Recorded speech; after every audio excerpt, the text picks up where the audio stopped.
Coucou YouTube, c'est Guts. Moi, je te fais une vidéo aujourd'hui pour réagir sur le nouveau Balance Patch qui est sorti. Tu vas voir qu'il y a pas mal de trucs à dire et honnêtement, je pense que ça faisait bien longtemps qu'on n'avait pas été gâté comme ça sur un Balance Patch. Pour moi, c'est simple, c'est le meilleur Balance Patch de cette dernière année. Parce que pour une fois, c'est le premier Balance Patch qui va pas dans le sens de renforcer la méta Cliff CC en RTA et qui quand même target pas mal des mobs problématiques qu'on a eu à affronter cette saison. Alors je vais mettre hop, cet écran là, ça sera plus grand, il verra un petit peu plus clair. Bon, on va commencer tout de suite par le sniper feu qui était omniprésent en siège. Ça fait plaisir de voir qu'ils ont été un petit peu réactifs entre guillemets et qu'ils n'ont pas délaissé le contenu de guild siège et GVG. Parce que vraiment en siège et GVG, sniper feu, Fouki et Lulu c'était omniprésent. C'était genre des mobs trop clés dans ce mode de jeu. Donc sniper feu, réduction du break def. En gros, au lieu de mettre un break def 2 tours, maintenant ça passe à un break def 1 tour. C'est un super bon nerf. Ça reste très fort parce que il peut toujours setup le break def tous les tours pour sa compo et potentiellement changer de focus avec son passif. Mais c'est quand même moins fort qu'avant dans le sens où ça dure qu'un tour.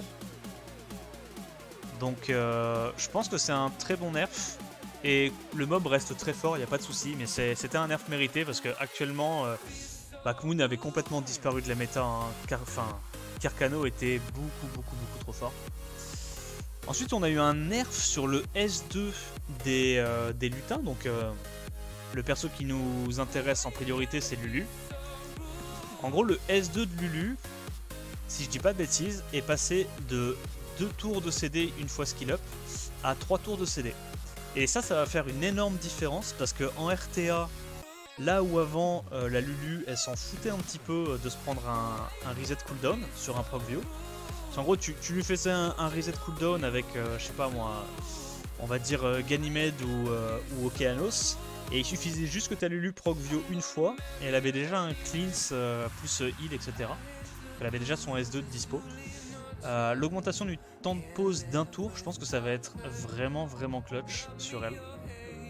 Et ça restera quand même un très bon mob pour siège, pour RTA et tout, mais ça sera plus aussi game breaker qu'avant. Parce que les Lulu qui proquaient et qui avaient H24 les immus, qu'est-ce que c'était chiant. En vrai, c'est un bon nerf pour moi, c'est un nerf mérité. Bon, ils ont buff un petit peu la Lulu Feu, je suis pas sûr que ça change grand chose. La Lulu Ténèbres maintenant, elle gagne un bouclier en fonction de ses HP max. C'est un bon up. En gros, l'idée c'est que la Lulu Dark, elle vole les stats d'attaque d'un ennemi en face. Donc maintenant, tu peux juste dire que tu la runes en full tanky, que de toute façon, les dégâts, elle va les choper en volant les stats en face. Et du coup, avoir un shield qui scale en fonction de ton max HP à toi, ça te permet d'être plus tanky et d'assurer un meilleur bouclier. Donc je pense que c'est un bon up. Ça restera un jouet, hein. Je la vois pas vraiment rentrer dans la méta avec ce genre de up, mais ça sera un peu plus fort qu'avant. Les Onimusha qui globalement se prennent un nerf, ça je pense que c'est justifié. Les Onimusha c'était beaucoup trop fort à mon sens dans trop d'aspects du jeu pour des 4 nats. Réduction de damage sur le sort 1, je pense que c'est justifié. Pour des mobs qui sont aussi faciles à build, alors 19% de réduction de damage, c'est énorme. Hein. C'est un gros nerf. Mais faut pas oublier que c'est quand même un spell qui tape 2 fois, qui a 2 fois des chances de mettre le break def. Et bon, pour tous ceux qui ont fait un peu d'RTA ou de siège, vous savez que votre Kaki qui met le break def T1, qui proc et qui one shot n'importe quoi, c'était pas legit, hein. C'était vraiment pas legit. Un bruiser qui se setup break def tous les tours et qui one shot n'importe quoi sur un proc, tout en étant facile à build et en étant relativement tanky. Non, c'était trop. Pour moi, c'est justifié ce nerf. Donc évidemment, ça nerf indirectement Kinky, le Dark qui était encore un peu trop fort. Mais c'est surtout que ça nerf Fouki, parce que juste après, en plus de cette réduction de damage là, qui est pas très importante sur Fouki, hein, parce que Fouki, lui, les dégâts, il les fait pas grâce au multiplicateur de dégâts du sort 1, les dégâts de Fouki, il les fait principalement avec son passif. Et ils ont aussi pensé à ça parce que Fouki c'était trop fort en siège. Ils ont nerf le passif de Fouki. Donc maintenant, si j'ai bien compris, au lieu de se détruire 20% d'HP par tour, il va se détruire que 15%. Mais du coup, il va réduire aussi les dégâts qui sont donnés par son passif. Moi je le comprends comme ça avec la traduction française. Pour moi il va réduire les dégâts qui se sacrifient chaque tour, mais du coup il fera moins de dégâts aussi. Et passer de 20 à 15% sur un mob qu'on pouvait build actuellement en full HP avec 0 stats d'attaque et qui tapait comme un bœuf, pour moi c'est legit. Pour moi c'est legit. Il fallait le nerf. Genre c'était pas normal en fait que Fouki fasse autant de dégâts tout en étant ultra tanky quoi. C'était vraiment trop fort. Hein? Musique? Non, t'inquiète pas pour la musique Hippoby. Quand je record pour YouTube, y a pas la musique que j'écoute. La musique je la bouge après au montage. Ensuite, Onimusha Dark. Bon, pour moi, il mérite totalement son nerf. Hein. L'Onimusha Dark, il était complètement broken. Ogyongji, du coup. En gros, ils ont nerf une partie de son passif. Donc son passif est en 2 parties. Enfin, 3 parties même. Quand il est stun, il peut pas mourir. Quand il joue et qu'il est stun, il se cleanse le stun et augmente ses dégâts de 50%. Et de base, tout le temps, il a ses dégâts augmentés de 50%. Et donc là, vous voyez, c'est la 3e partie de son passif qui est changée. Au lieu d'avoir une augmentation de dégâts permanente sans condition de 50%, ça passe à 30%. Donc, ils n'ont pas changé son augmentation de dégâts qui est spécifique à s'il se fait CC ou pas. Donc il fait l'identité du personnage, qui en fait un bruiser anti-CC excellent. Mais ils ont nerf son aspect de cleaver classique, qui faisait que le mob était trop fort même dans des cleaves classiques, sans respecter la 2e partie de son passif. Donc ça, pour moi c'est un très bon nerf. Le mob actuellement était joué d'une façon qui n'était pas legit, genre c'était un mob qui était à la base conçu pour counter le CC, et le mob était joué juste comme un cleaver classique avec des dégâts de base complètement stupides et un potentiel de solo ahurissant. Pour moi c'est un bon nerf. Le mob restera très fort, mais là actuellement il était trop fort. Actuellement il était beaucoup trop fort. Bison Feu, Karnal, donc le mob qui a dominé la méta cette saison en RTA avec Lulu. Comment il se fait nerf lui? Il se fait nerf sur le S3. En gros ce qui change c'est la diminution d'ATB sur son S3. Avant c'était 30% de diminution d'ATB par proc. Maintenant c'est 15%. C'est un peu moins. Généralement c'était un des aspects qu'on reprochait à Karnal, parce que comme il met le slow, quand ton mob a un debuff slow, le fait qu'il réduit ATB, ça a encore plus de value grâce au slow. Et comme il a de la réduc ATB, enfin c'est même plus que de la réduc, c'est de l'absorption ATB sur le S2 et de la réduc sur le S3 en plus du slow, c'était ça qui vous donnait l'impression en fait que le Karnal jouait tout le temps en face. Parce qu'en fait il prenait trop de tours. Entre le slow, la réduc ATB, si le Karnal posait les 3 réduc ATB, il pouvait reprendre un tour avant vous. Donc ça c'est ok, c'est un nerf correct. Je pense quand même qu'ils auraient dû le nerf un petit peu plus sur le S2. Moi je voyais bien un S2 soit qui absorbait plus l'ATB et qui juste réduisait l'ATB. Mais bon, on va voir ce que ça donne. Je pense quand même que le mob va rester au sommet de la méta. À mon avis, ça restera quand même le meilleur CC-Feu. Enfin, il est toujours bien meilleur que Okeanos actuellement. Il a toujours son lead, il a toujours ses stats de base complètement pétés. Il fait énormément de dégâts. Multi-hit, c'est trop fort sur son S3, S2. Pour moi, ça reste toujours le meilleur élémentaire de la saison. Mais il avait besoin de se faire nerf. Et j'espère voir quand même... Enfin, on va voir comment ça va se passer cette saison. Je pense qu'il aura besoin d'un autre nerf, mais c'est déjà un bon premier pas. Valkyrie Light qui se fait nerf son passif, donc Achroma. En gros, la diminution de chance d'autocrit par l'équipe ennemie passe de 30% à 15%. Donc elle se fait nerf sur le passif, mais vous allez voir, c'est parce qu'elle se fait buff sur le S2 plus tard. Et c'est un bon buff qu'elle a sur le S2.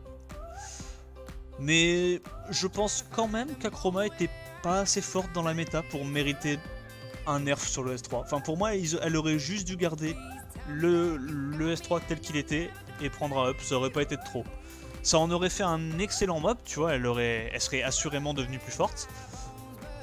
Mais pour moi, Chroma, c'est pas vraiment un mob qu'on voit assez souvent dans la méta, quoi. Je vois les 3/4 des mecs en RTA qui jouent à Chroma, c'est des mecs avec des runes de G3 qui sont en G1, donc bref, bon.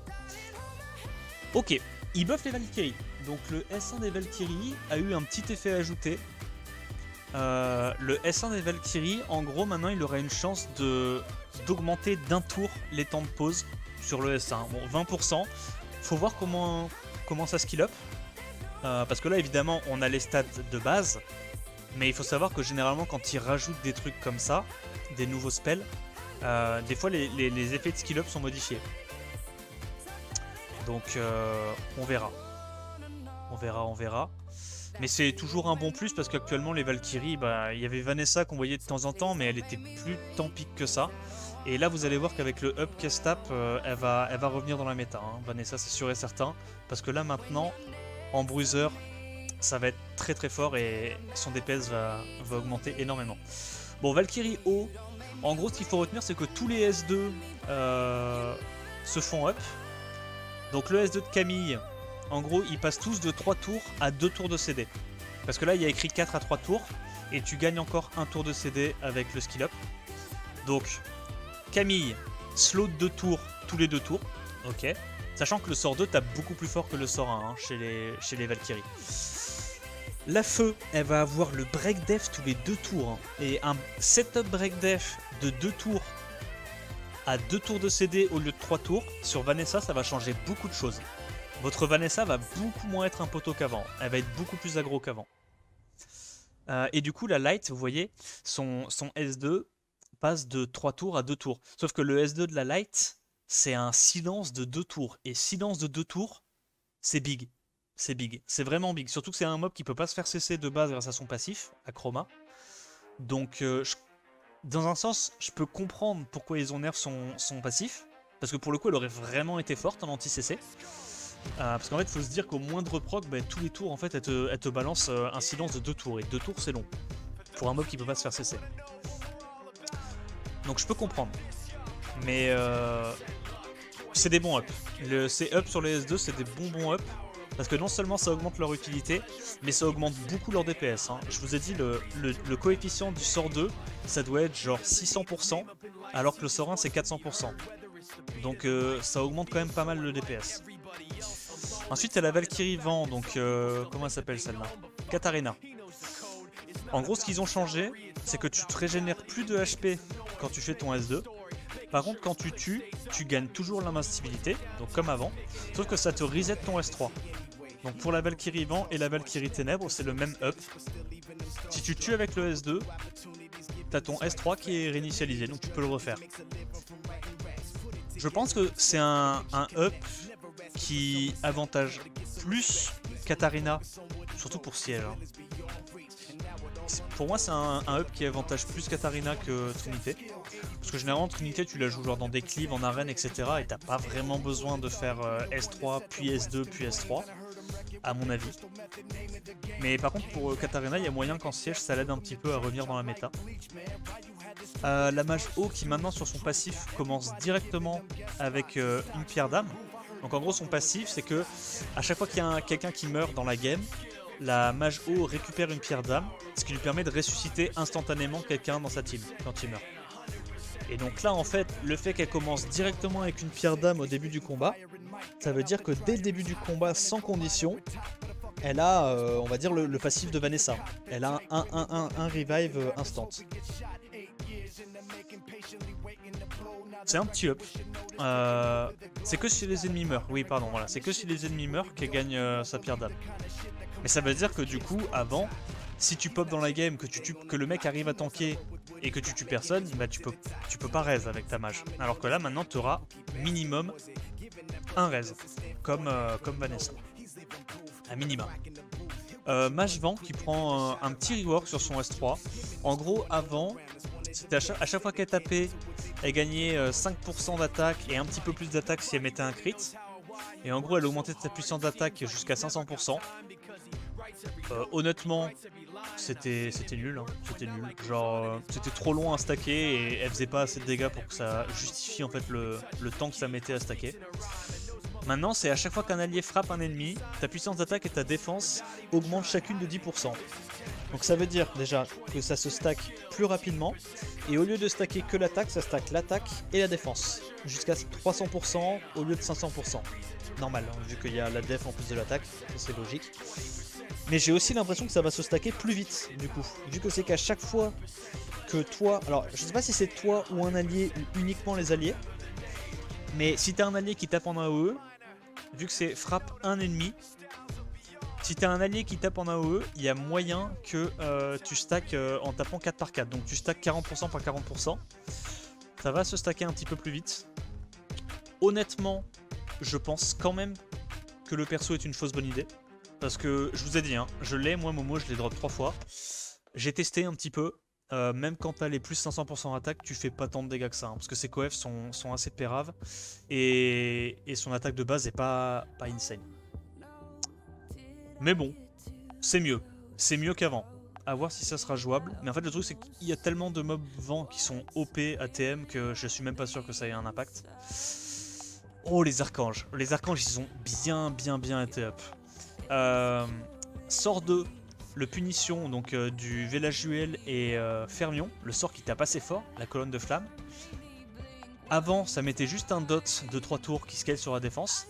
Maintenant, ça met un dot de 2 tours. Par contre, ça break def avec 50% de chance pendant un tour.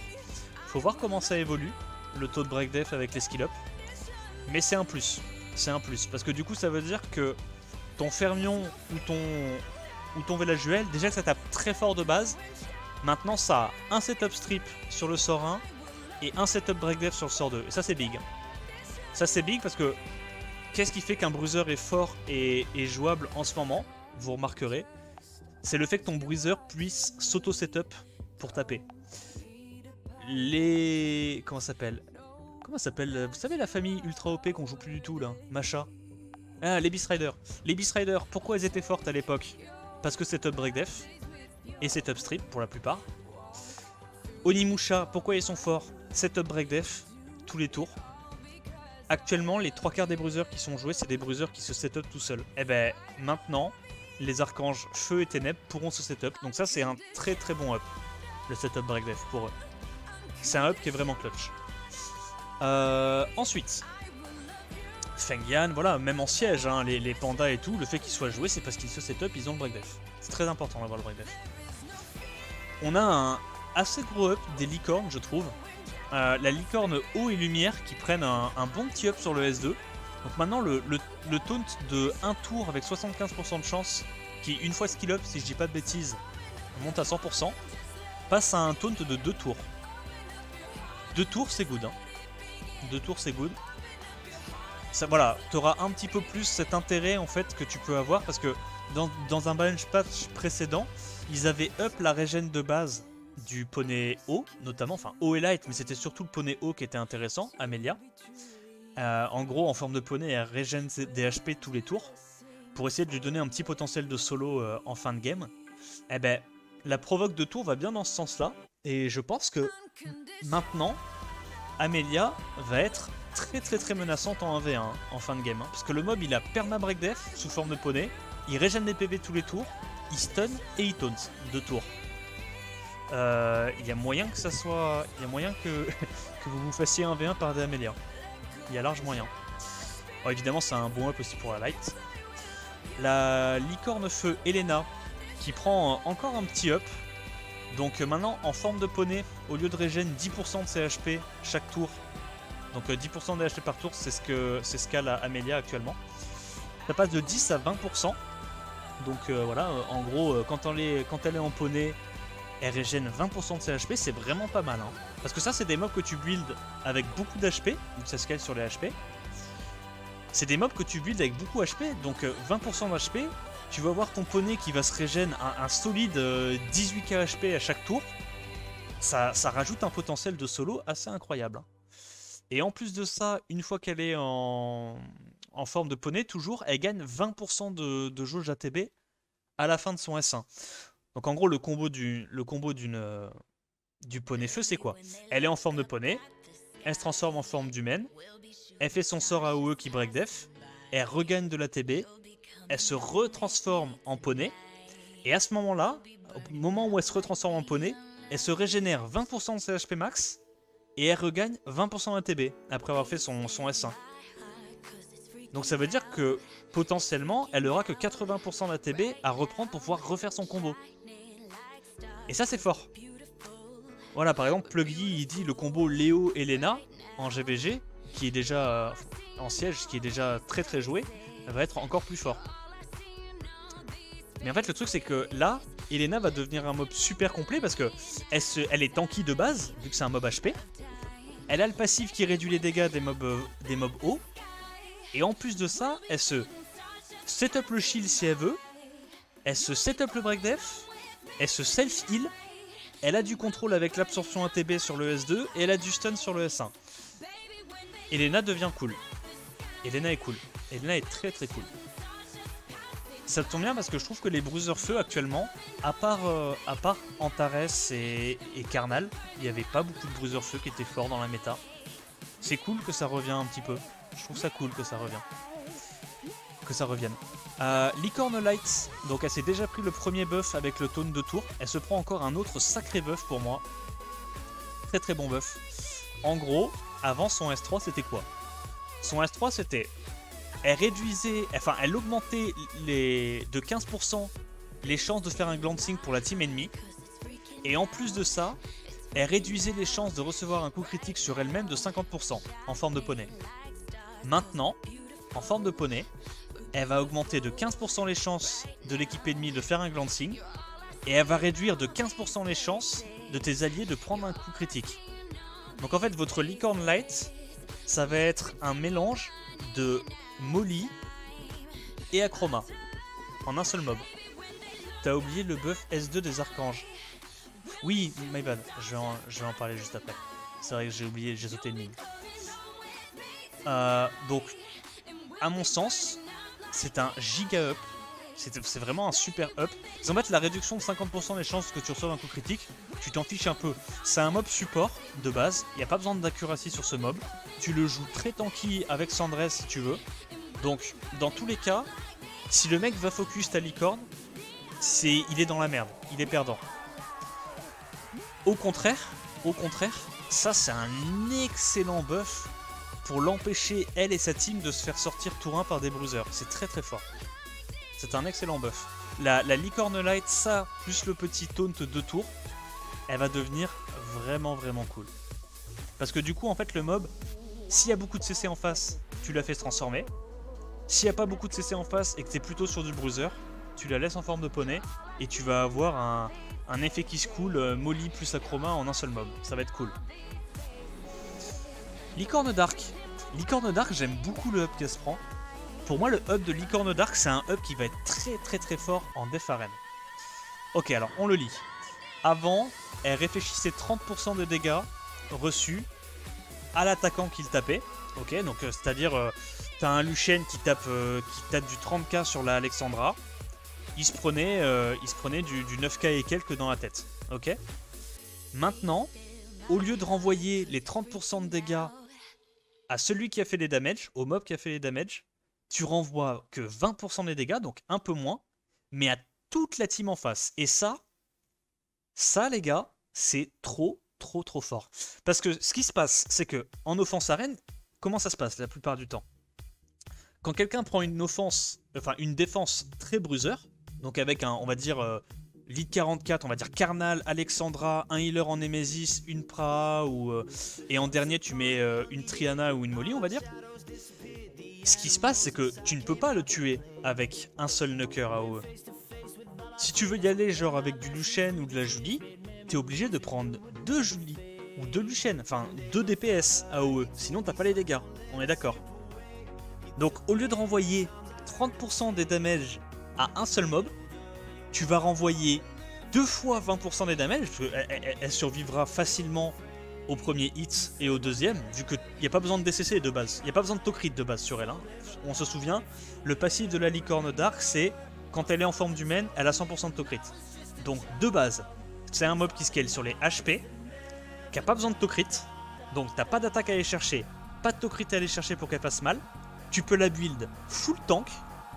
La mécanique réflexion des dégâts, ça fait partie des mécaniques cachées du village des feuilles.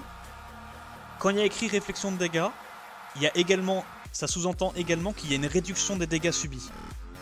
Donc en fait là, elle aura toujours, en plus des 20% de dégâts réfléchis, elle aura une réduction de dégâts de 20% sur tout ce qu'elle se prend. Et une réduction de dégâts de 20% sur un mob qui scale HP et qui a énormément d'HP de base, ça veut dire que ton mob va pas mourir au bout du premier DPS. Donc ça veut dire que tu vas avoir un mob ultra tanky qui va littéralement tuer les DPS en face. Tu vas y aller avec une compo par exemple double Lucienne et essayer de passer la def. Les doubles Lucienne déjà vont mourir, c'est sûr. Et derrière il te restera genre Bastet Bernard, midlife contre la compo en face. Ce mob là, Poney Dark, va devenir très fort en def arène. Très fort. Mais borderline unfair en fait. En fait, quand tu vas voir une licorne dark, t'es quasiment obligé d'y aller avec du bomber. Parce que les réflexions ça marche pas sur les bombes. Mais si tu vas avec n'importe quel autre nucker classique qui font des dégâts, déjà tu tueras pas. Et en plus de ça, tu vas juste tuer ta team. Tu vas juste, mais oblitérer ta team. Ouais, ou tu vas avec du Léos Kogul, mais Léos Kogul c'est lent. Surtout sur un mec, surtout sur une compo comme ça, où le mec peut juste être ultra tanky, tu vois. De base, sur une compo ultra tanky comme ça, t'y vas pas avec du Léos Kogul. Très fort. C'est ce up là, on va surtout s'en rendre compte en def arène. Pour moi, pas trop en RTA, mais en def arène, je vous le dis, ça va être turbo fort. Très fort. Les pionniers light qui se fait beaucoup up, je trouve. En gros, le S2 des pionniers light, au lieu d'avoir des dégâts proportionnels au max de THP, ça va être des dégâts bruts. Ok, donc quand il y a écrit dégâts équivalents à 20% du max de THP, ça veut dire qu'en gros, tu vas faire des dégâts bruts, 20% de HP.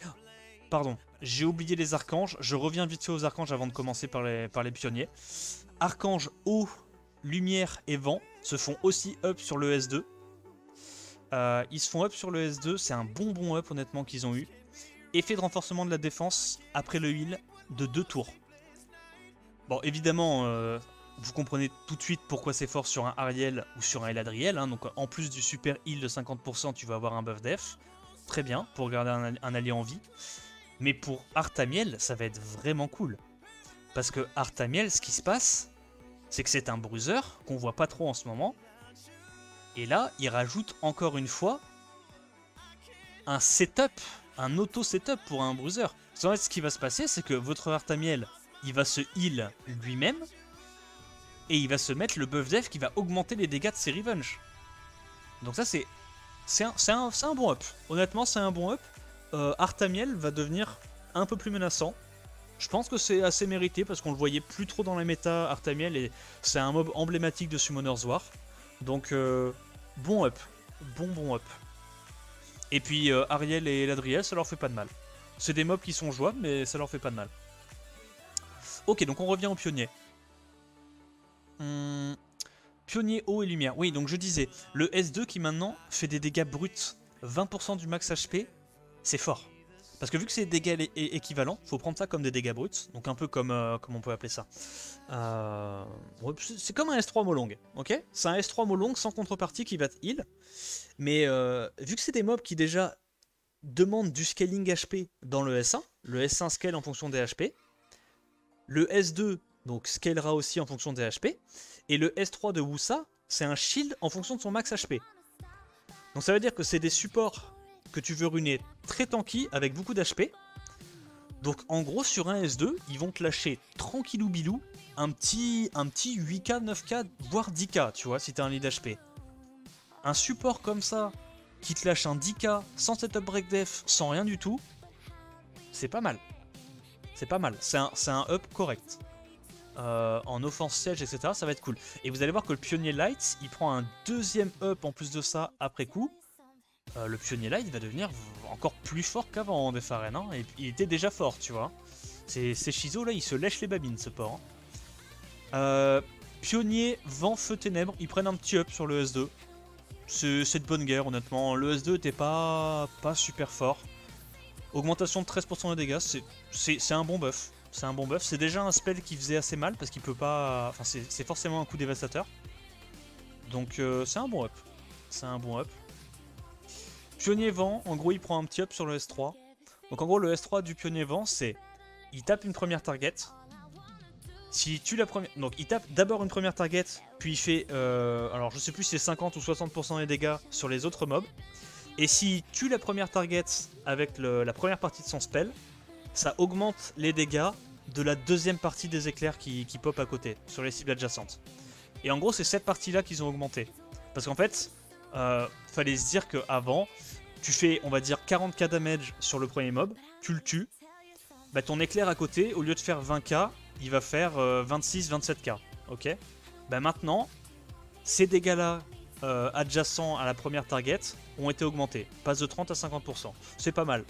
C'est pas mal. Après, moi je pense que la raison pour laquelle personne joue Pionnier Vent actuellement en offense arène, c'est parce qu'il fait pas assez de dégâts sur la première partie de son spell pour tuer la première target. Bon. Mais on va voir, ça se trouve ça va le rendre viable, hein, parce que du coup il va pouvoir faire un 40k, 45k mono-cible, into à côté un 35k AOE, il y a moyen que ça soit suffisant. Hein. Il y a moyen.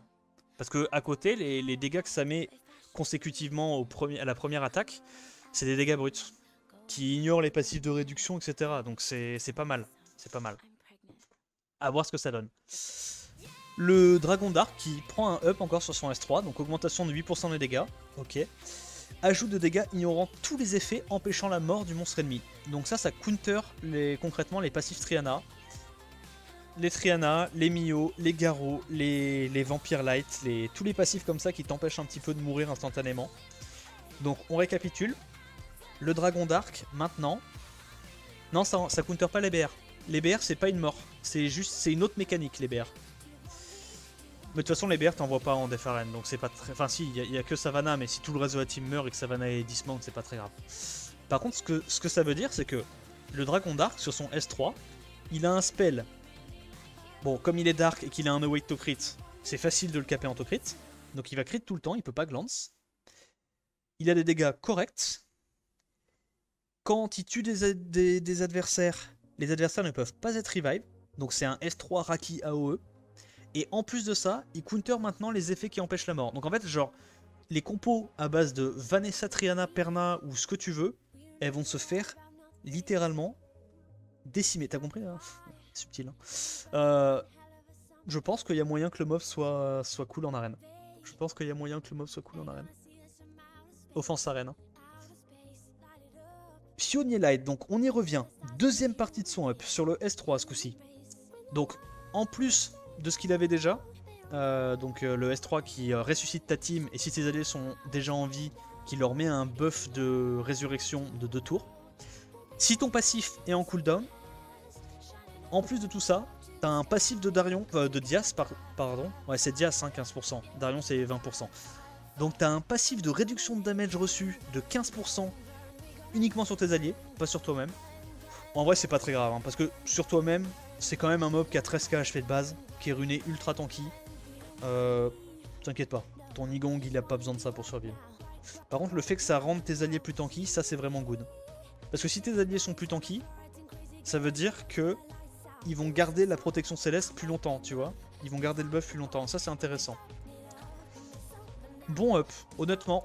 Ça fait partie des mobs pour moi qui n'avaient pas spécialement besoin de up, parce que c'était déjà fort en Def Arène. Bah maintenant c'est très fort en Def Arène, hein, parce que le mob, ils ont augmenté ses dégâts. Surtout en Def Arène où les gens aiment bien le build à 40k HP. Le mob va te lâcher des 12k Ignore Def, ça va te one-shot tes Luciennes. Et en plus de ça, c'est un Darion, en plus de tout ce qu'il fait déjà, tu vois. Ça va être un Darion, mais version XXL. Hein. Le truc, c'est Deluxe. Hein. C'est le Darion qui te colle un 12k Ignore Def et qui a 50k HP, qui reste toute ta team et qui a du heal. Ça va être assez fort, je pense. Sylphid O. Bon, ça, c'est un petit peu les up un peu moins intéressants. En gros, s'il n'y a pas d'effet...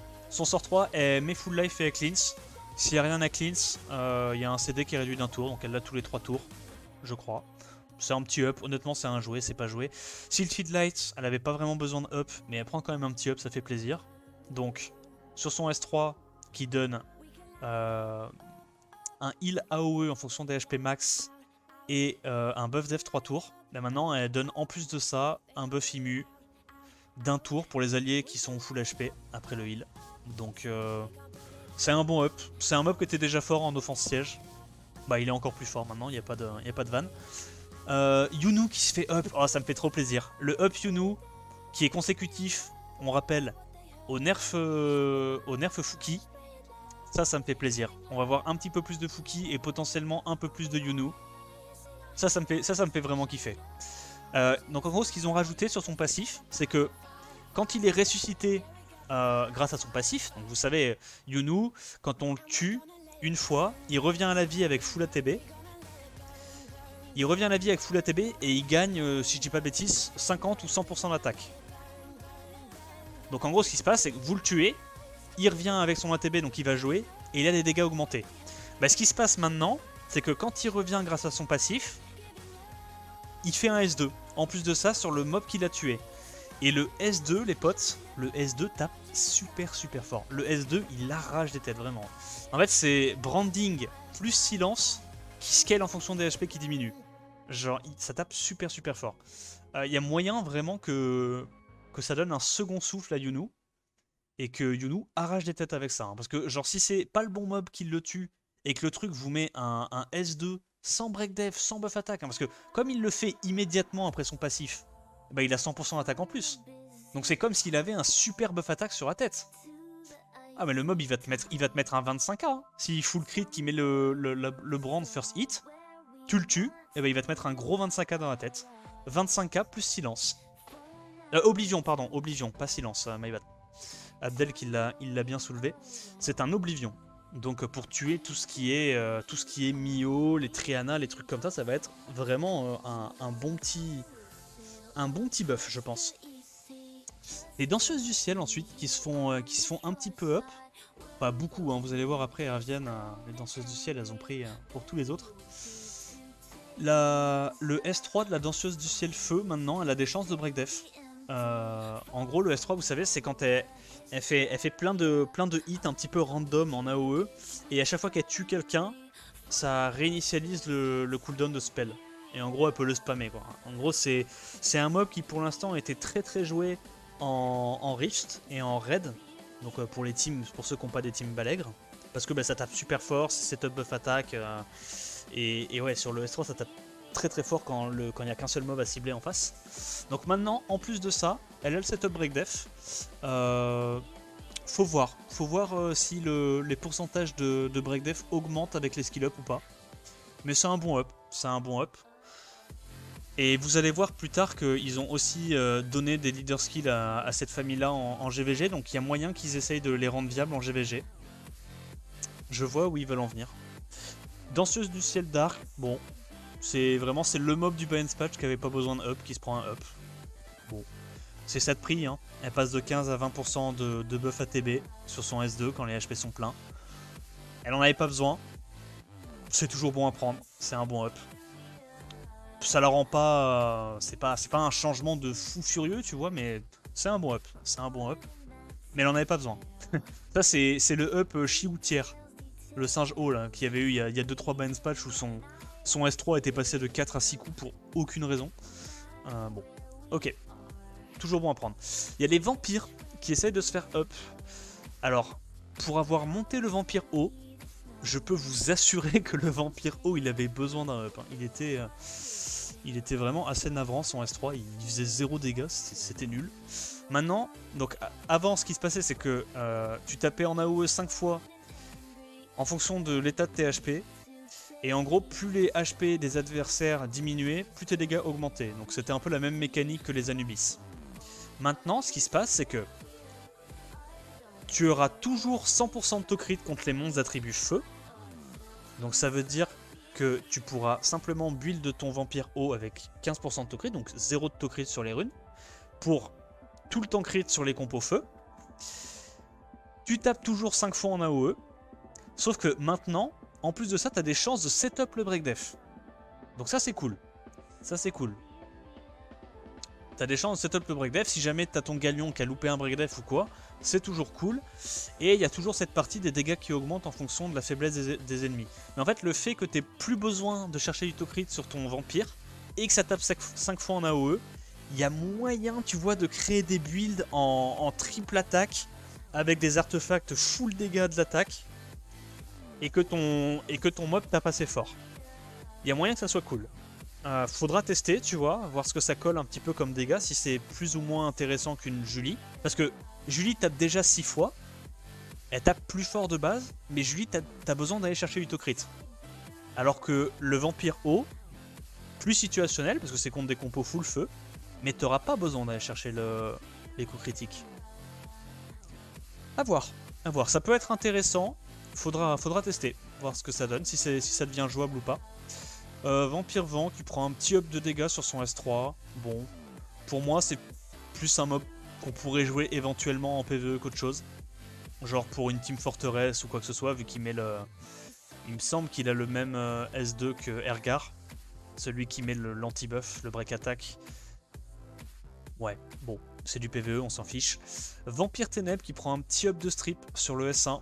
C'est cool, c'est un bon up. Vampire Ténèbres, de toute façon, c'est un mob que tu as déjà joué en Death Siege, c'est assez fort. Ça demande des bonnes runes pour être joué, mais c'est assez fort et honnêtement, il mérite son buff. Ça le rend pas complètement broken, mais ça le renforce dans les endroits où il était déjà fort. Moi, ça me va parfaitement. K10, excellent mob de siège. Par contre, le Vampire Light, qui était un petit peu moins joué, honnêtement, lui, il prend un bon up. Lui, on va pas se mentir, il prend un vrai bon up. En gros, son passif actuellement, c'est quand il prend une attaque qui doit le tuer, il vole des HP à ses alliés. En fait, c'est un espèce de Wadam inversé. Au lieu de sauver la poire de ses alliés en sacrifiant ses HP, il se sauve lui-même en volant les HP de ses alliés. Donc, tant que vos alliés ont des HP, il peut pas mourir. Ok ? Il va survivre l'attaque et il va leur aspirer un petit peu de jus. Ce qu'ils ont rajouté en plus de ça, donc lorsqu'une attaque provoquant la mort est reçue, donc à chaque fois que tu triggers le passif, en plus de voler toute la sustain, voler les HP des alliés et de survivre à l'attaque, tu vas te cleanse tous les effets néfastes sur toi. Et ça c'est très fort. Ça c'est très fort, parce que généralement ce qui se passe quand tu jouais le Vampire Light, c'est que tu légumisais le Vampire Light, donc tu lui mettais un break attack, un glancing, et tu lui full tapais sur la tête parce que c'était un mob qui était build en full damage avec 0 stat défensive, et tu tuais toute sa team en tapant lui, tu vois. Mais maintenant, à chaque fois que tu le tapes et que tu triggers son passif, il se cleanse. Donc tu vas plus pouvoir faire comme avant la stratégie qui consistait à le légumiser et à le focus lui pour tuer toute sa team. Maintenant, tu vas devoir le légumiser lui, mais taper à côté. Et en fait, le fait que tu puisses plus mettre tous tes œufs dans le même panier comme avant, ça va le rendre vachement plus viable, honnêtement.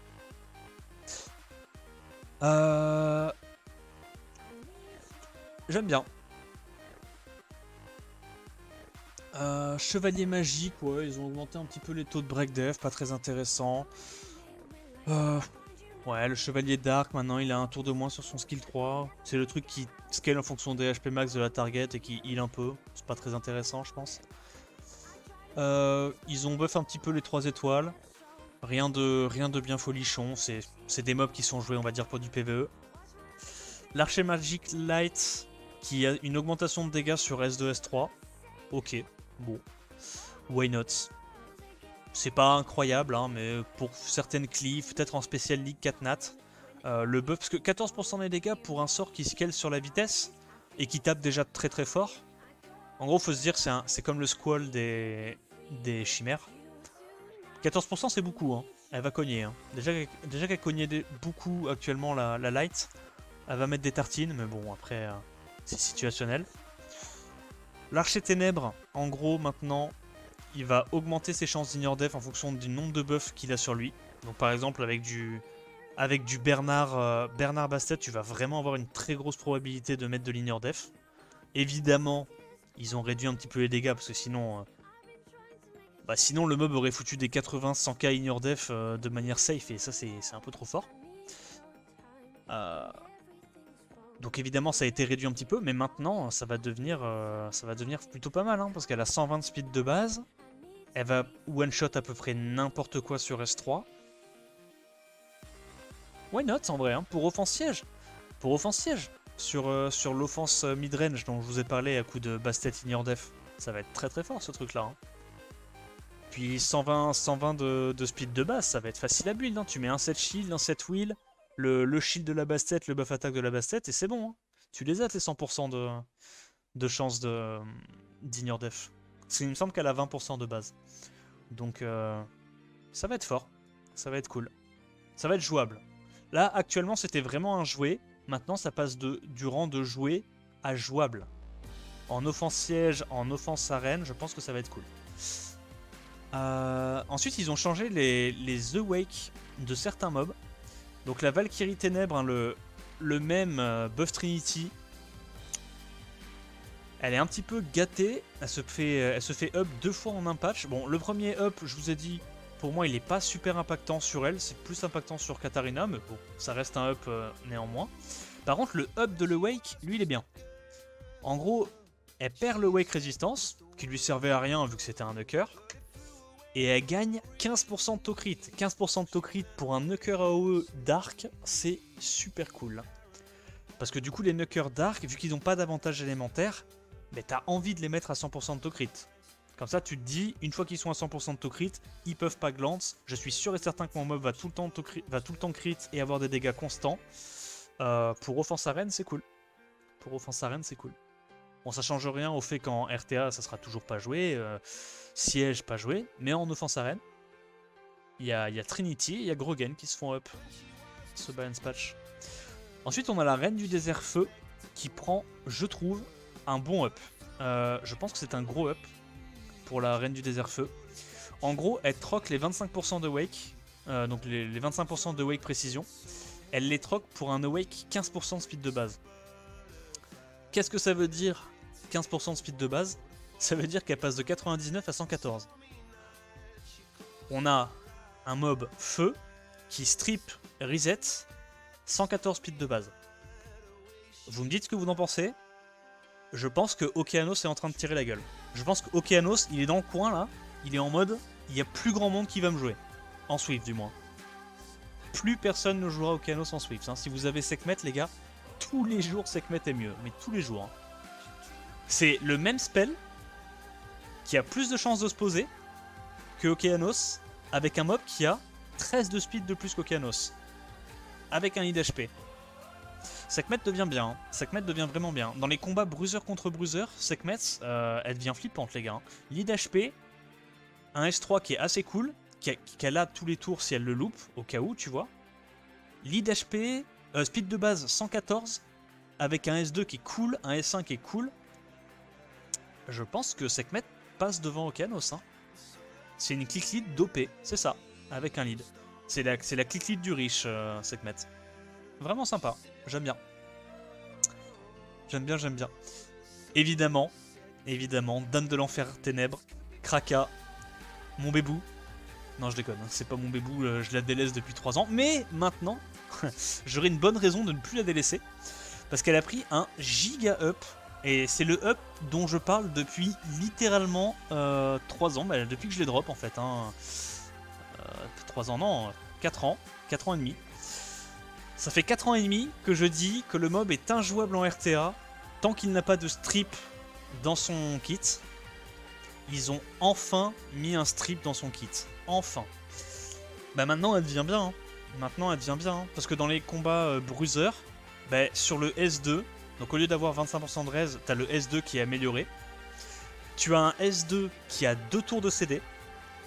Une fois skill up, il a 2 fois 60% de chance de strip un buff, poser un break dev de tour, et si tu crit, tu regagnes de la TB. Avec 2 tours de CD. C'est-à-dire que tu as un mob qui va, tous les 2 tours, setup, strip, break def, stun potentiellement si elle est en despair, regagner de la TB. Donc en gros, ça veut dire que le CD, au lieu d'avoir 2 tours de CD, il a genre un tour et demi de CD. Ça va être cool. Et en plus de ça, il y a son S3 qui toujours réanime tout le monde à la vie avec leur cool time et une invulnérabilité. Je pense que Kraka va devenir top tier en RTA 2v2. Je pense pas qu'elle sera top tier en RTA 1v1, même si évidemment elle sera bien plus jouable qu'avant. Par contre en RTA 2v2, je pense qu'il va y avoir du souci à se faire. Je pense que je vais en faire chialer plus d'un avec ma Kraka en RTA 2v2. Donc énorme up pour Kraka. RTA 2v2, je pense que ça va être très très fort. Qu'est-ce qui a changé également? La speed de base des archanges. Alors les archanges, ils ont été gâtés. Hein. Ils ont eu un up sur le S2 pour toute la famille. Donc le break def et le buff def sur le heal. Et en plus de ça, ils ont une augmentation de 5 de speed de base sur tous les archanges. Donc ça veut dire que par exemple, ton Eladriel, il passe à 115 de speed de base. 115 de speed de base, ça fait beaucoup. Hein. Ça commence à envoyer. Et non, c'est des bons. En vrai, ils ont raison parce que les archanges, c'est la famille de monstres emblématiques de Summoner's War. Et en ce moment, c'était une famille qui était vraiment en dessous. C'était une famille qui avait vieilli, qui n'avait pas pris de up intéressant depuis assez longtemps. Là, elle va devenir cool, la famille. Hein. Elle devient vraiment cool. Ensuite, qu'est-ce qu'on a? On a l'ajout d'un leader skill GVG et siège, du coup, pour la famille des danseuses du ciel élémentaires. Donc Shazun, Miyang et Wei, qui ont déjà été up pour Wei et Miyang. Non, c'est juste Wei qui est up, my bad. Alors, qu'est-ce qu'on a? Miyang, leader skill speed 28%. Les gars, ça c'est le seul 4 étoiles du jeu avec un lead speed 28%. Sachant que son S2, c'est le même que Yong-Hong. Hein. Son S2, c'est strip, qui scale en fonction de la speed, donc il tape super fort, multi-hit, et si tu strip, tu boostes ATB de 20% toute ta team. Non, Verdé c'est en donjon. Verdé c'est pas en GVG. Ah, j'ai dit Catnat tout court. Oui, bon, Catnat en GVG. C'est un bon up. Hein. Parce qu'en plus, comme vous voyez, ils ont nerf Carcano. Un petit peu sur son passif. Et derrière, ils te mettent un autre leader skill différent pour le siège. On voit vraiment qu'avec ce balance patch, ils ont une volonté de changer la méta en siège. Et ça fait vraiment plaisir parce que là, depuis 2 saisons, les Carcano Fuki étaient omniprésents et étaient juste trop forts. On ne voyait que de ça. À voir du coup si ça va faire émerger de nouveaux archétypes. Mais Miyang devient vraiment cool. Alors en défense siège, je sais pas encore. Mais en offense siège, c'est sûr et certain que ça devient très très fort. Un mob qui a un lead speed 28% avec potentiellement un boost ATB sur le S2. Qui tape super fort, qui a de la sustain, qui strip. Non, c'est fort, c'est fort. Bon mob.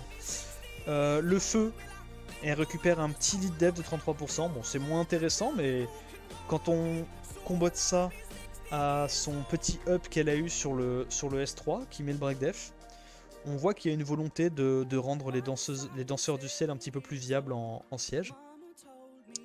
Et enfin, Shazun qui prend son petit lead HP. C'est un bon truc. Hein. De toute façon, Shazun, c'est un bon support à jouer en offense en siège, donc c'est cool. C'est cool qu'ils diversifient un petit peu le pool de mobs qui apportent des leader skills. Ça permet de faire des AO différents et je trouve ça sympa de leur part. Ça change pas grand chose à Shazun, elle sera toujours pas jouable en défense, c'est un mob d'offense spécifiquement.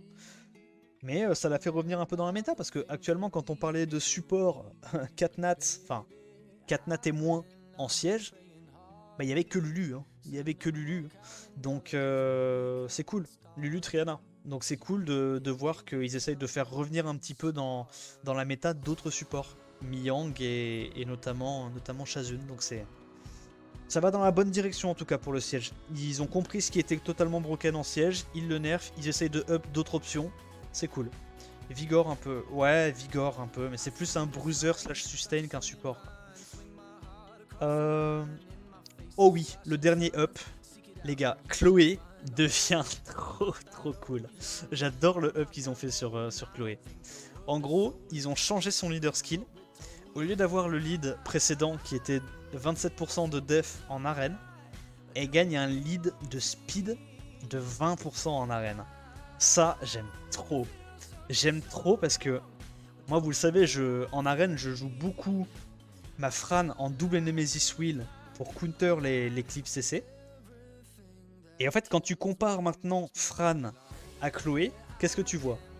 Chloé, de base, elle a un awake speed. Donc de base, elle a plus de speed que Fran, parce qu'elle a 111. Ouais, je sais plus, mais elle a 110 et quelques. Et en plus de ça, au lieu d'avoir un lead speed de 10% comme Fran, elle a un lead speed de 20%. Donc en fait, elle a quasiment 20% de speed, enfin 20 speed de plus que Fran. Donc pour faire des builds en double Nemesis Wheel qui vont cut, genre ça va encore plus faciliter la strat en fait.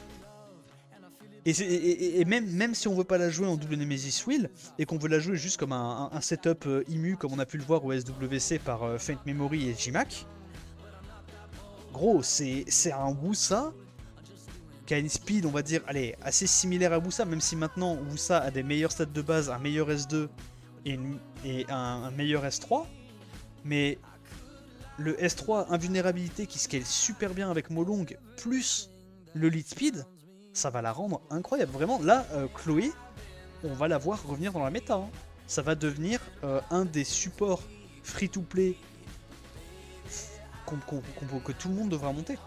Genre ça va être un incontournable, hein, vraiment. Chloé, très très forte. Que ce soit en Vio Wheel ou pour moi en double Nemesis Wheel. En double Nemesis Wheel, ça va être très très très cool. Et moi, à ma préférence, bon c'est que mon avis, tu vois, mais pour moi, Chloé, double Nemesis Wheel, et du coup on peut rebuild une Fran en Vio Wheel pour les combats bruiser où t'as vraiment besoin du buff attaque. Parce que moi, actuellement, j'utilisais ma Fran en anti-cliff CC. Mais en anti-cliff CC, j'ai pas vraiment besoin du buff attaque. C'est surtout l'IMU qu'il me faut.